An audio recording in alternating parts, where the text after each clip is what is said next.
বন্ধুরা, আজ আমি তোমাদের জন্য সেকেন্ড ইউনিট টেস্টের একটা মডেল কোশ্চেন শেয়ার করতে চলেছি। প্রশ্নটা খুবই ইম্পর্টেন্ট এবং ইতিমধ্যে তোমাদের জন্য সেকেন্ড ইউনিট টেস্টের সাজেশন কিন্তু তুলে ধরেছি। সেই প্রশ্নগুলো অবশ্যই ভালো করে প্র্যাকটিস করো।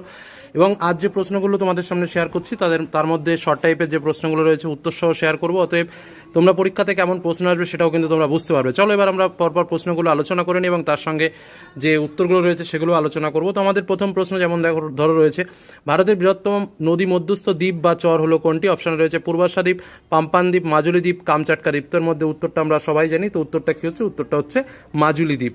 পরবর্তী প্রশ্ন, চলমান বালিয়াড়িকে থর মরুভূমিতে কি বলা হয়? মেসা, দ্রিয়ান, লোয়েস নাকি বিউট?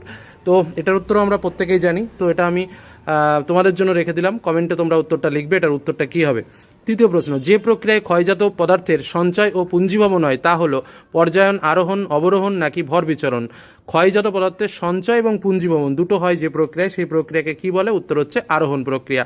পরবর্তী প্রশ্ন, পৃথিবীর বৃহত্তম পার্বত্য পাদদেশীয় হিমবাহ কোনটি? আলাস্কার হুবার্ড, আলাস্কার মালাস্পিনা, গ্রিনল্যান্ডের পিটারম্যান, ভারতের সিয়াচেন। তো এর মধ্যে কোনটি উত্তর হবে? উত্তর হচ্ছে আলাস্কার মালাস্পিনা। পরবর্তী প্রশ্ন, বাংলাদেশে ব্রহ্মপুত্র নদ যে নামে পরিচিত? যমুনা, রঙ্গিত, পদ্মা নাকি সাংপো? বাংলাদেশে ব্রহ্মপুত্র নদ কি নামে পরিচিত? উত্তর হচ্ছে যমুনা নামে পরিচিত। পরবর্তী প্রশ্ন, আম্রবৃষ্টি দেখা যায় কোথায়? উত্তর ভারতে, পূর্ব ভারতে, দক্ষিণ ভারতে নাকি পশ্চিম ভারতে? তো আম্রবৃষ্টি কোথায় দেখা যায়? উত্তর হচ্ছে সিদাক, দক্ষিণ ভারতে। পরবর্তী প্রশ্ন, দক্ষিণ ভারতের সর্বোচ্চ শৃঙ্গের নাম কি? অপশন রয়েছে দোদাবেতা, গুরুশেখর, আনাইমুদি নাকি কেটু। তো এর মধ্যে উত্তরটা কী হবে? উত্তরটা হচ্ছে আনাইমুদি, যেটা দক্ষিণ ভারতের সর্বোচ্চ শৃঙ্গের নাম। পরবর্তী প্রশ্ন, ভারতের নবীনতম রাজ্যের নাম কি? ছত্তিশগড়, তেলেঙ্গানা, ঝাড়খণ্ড নাকি সিকিম? তো এর মধ্যে উত্তরটা কী হবে? উত্তরটা হচ্ছে তেলেঙ্গানা। এবার দেখো দুটো শূন্যস্থান পূরণ রয়েছে। পশ্চিমঘাট পর্বতের পশ্চিম ঢালে ড্যাশ শ্রেণীর বনভূমি জন্মায়। তো কোন শ্রেণীর বনভূমি জন্মায়? উত্তরটা তোমরা শূন্যস্থানে কি লিখবে?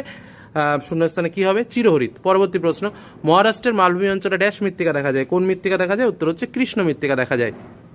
এবার ডান স্তম্ভের সঙ্গে বাম স্তম্ভ এসছে।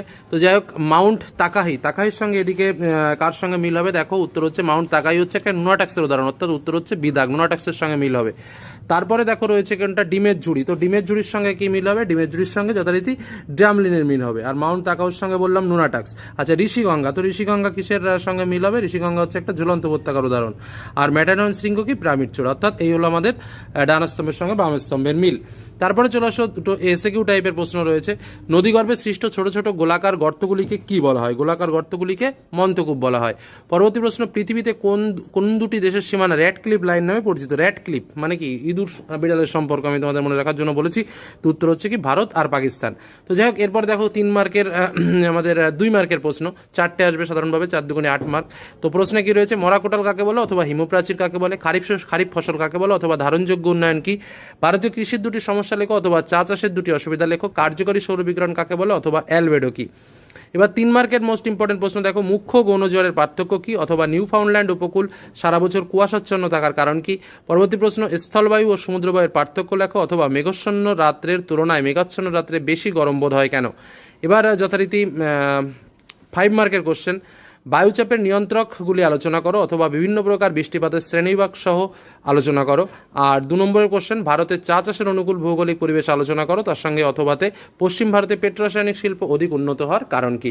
তো ঠিক এরকম টাইপেরই কিন্তু প্রশ্ন তোমরা পাবে। প্রত্যেকটা প্রশ্ন ইম্পর্টেন্ট, পরীক্ষাতে আসার মতো। আর যে সাজেশন তোমাদের ইতিমধ্যে শেয়ার করেছি, সেই সাজেশনটা যদি একটু ভালো করে দেখো তাহলে কিন্তু তোমরা তোমাদের পরীক্ষাতে যেমনই প্রশ্ন আসুক না কেন তোমরা কিন্তু উত্তর করতে পারবে। এবং শুধু সাজেশন মানে সেকেন্ড ইউনিট টেস্ট নয়, তোমরা জানো যে সাজেশনগুলো তোমাদের সামনে তুলে ধরেছি সেগুলো কিন্তু ফাইনাল পরীক্ষাও তোমাদের কাজে লাগবে। তো এই বলে আজকে আলোচনা শেষ করলাম। সকলে ভালো থেকো, সুস্থ থেকো, সাবধানে থেকো। ধন্যবাদ।